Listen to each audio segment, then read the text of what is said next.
Bonjour à vous, aujourd'hui la cinquième vidéo sur les fonctions de base dans le tableur Google Sheets. Aujourd'hui nous allons voir comment insérer une ligne et une colonne, comment fusionner des cellules et mettre un titre à notre tableau, enregistrer le document et puis sélectionner une zone d'impression et imprimer le tableau.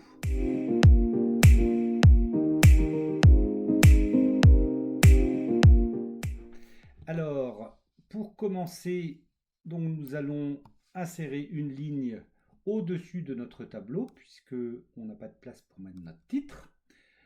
Ici, donc je fais faire un clic droit en sélectionnant la première ligne. Et on a en option insérer une ligne au-dessus ou insérer une ligne au-dessous.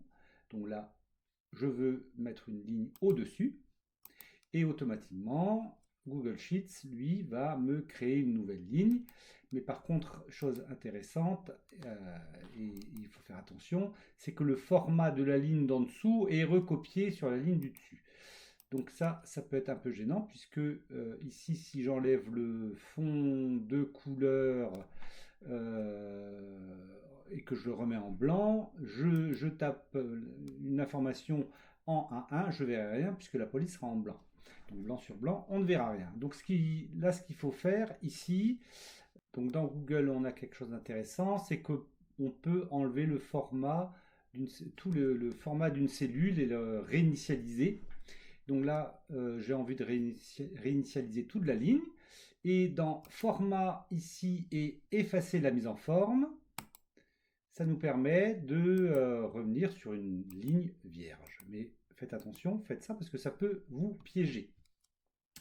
Donc, on a inséré une ligne. Je répète, donc, clic droit sur la ligne 1, insérer au-dessus. On veut faire la même chose, on veut créer une colonne. À gauche de la colonne A, de la colonne où on a le champ date de notre tableau. Donc je sélectionne la colonne A, je fais un clic droit et là on a inséré une colonne à gauche ou inséré une colonne à droite. Là moi je veux insérer une colonne à gauche et automatiquement il fait glisser notre tableau sur le côté gauche, sur le côté droit. Et donc là pareil, je sélectionne la colonne A puisqu'il reprend tous les formats de la colonne B. Et vous voyez qu'on a une colonne en bleu ici jusqu'au 31 août. Et donc, je veux effacer ce format. Donc, je sélectionne l'ensemble de cette colonne, format, effacer la mise en forme. Ici, donc maintenant, on a notre tableau qui a été décalé puisque le champ date, la cellule date était inscrite au départ en A1 et maintenant, comme on a inséré une ligne et une colonne, le tableau a glissé et la cellule date est en B2. Donc là maintenant, je vais mettre un titre à notre tableau. Relevé météorologique d'août 2025. Et ici, il n'est pas centré, et alors qu'un titre est quand même centré par rapport à un tableau. Alors, il y a une méthode assez simple dans un tableur, dans l'ensemble des tableurs, c'est la même technique. On va devoir fusionner la cellule B1, C1, D1 et E1 pour qu'elle n'en fasse qu'une, pour pouvoir centrer le texte à l'intérieur de cette fusion de cellules. Et donc, je vais sélectionner les cellules B1, C1, D1, E1. Et ici, nous avons fusionné les cellules qu'on peut retrouver dans les petits boutons qu'on a en haut de l'écran. On clique dessus et il nous dit problème, impossible de fusionner des colonnes figées et non figées. Et donc là, c'est juste un petit problème de figeage d'écran. Donc ici, on avait figé au dernier exercice, on avait figé la colonne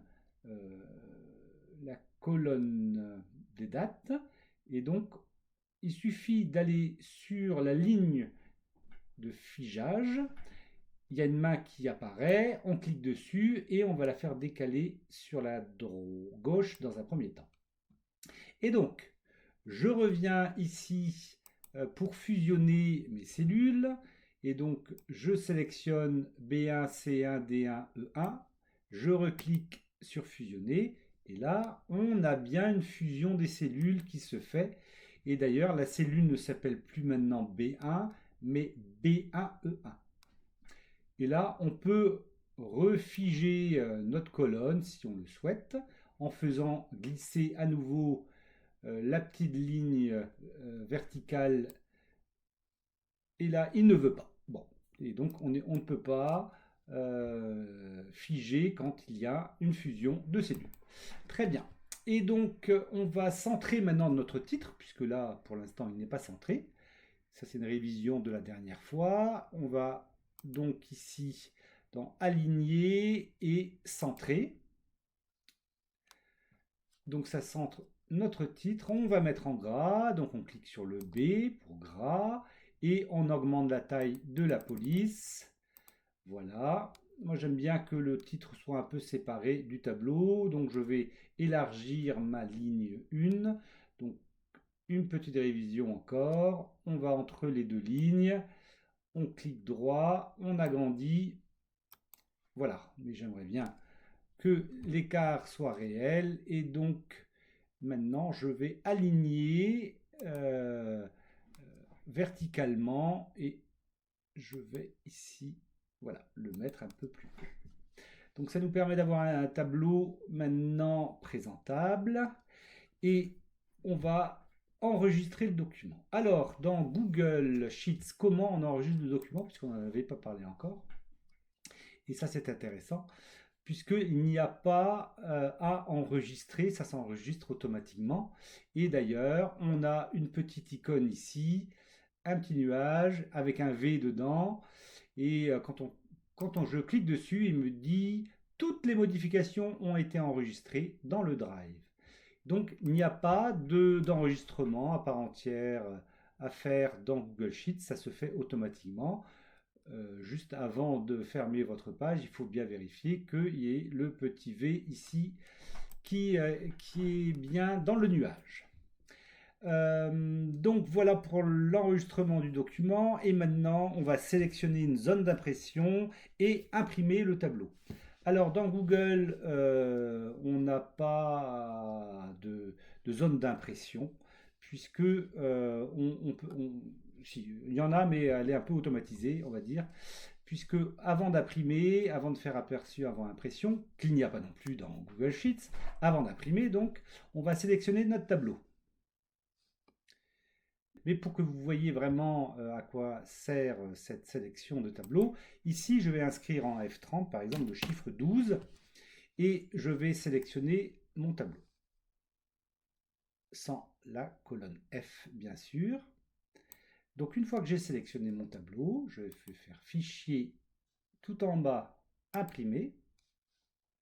Et ici j'ai la feuille actuelle avec le 12 qui s'affiche ici. Mais ce n'est pas ça que je veux la sélection, les cellules sélectionnées. Et voilà que nous n'avons plus la colonne F qu'on voyait tout à l'heure avec le chiffre 12. Alors c'est du A4 en mode portrait, ajusté à la largeur, ça c'est lui qui le propose déjà, marge normale, mise en forme. Afficher le quadrillage, on va l'enlever, puisqu'on n'a pas besoin d'avoir des quadrillages en plus. Comme ça, voilà, on a vraiment le quadrillage qu'on a positionné dans notre tableau, simplement.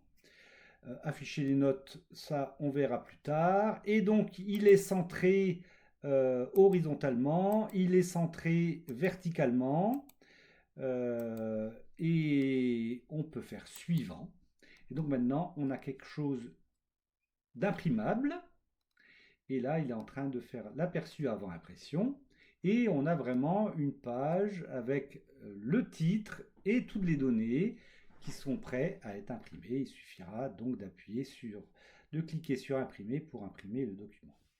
La vidéo est maintenant terminée. Si vous l'avez aimé, cliquez sur le pouce bleu et puis n'hésitez pas à vous abonner pour suivre les prochaines vidéos. La prochaine vidéo sera sur les premières formules dans Google Sheets.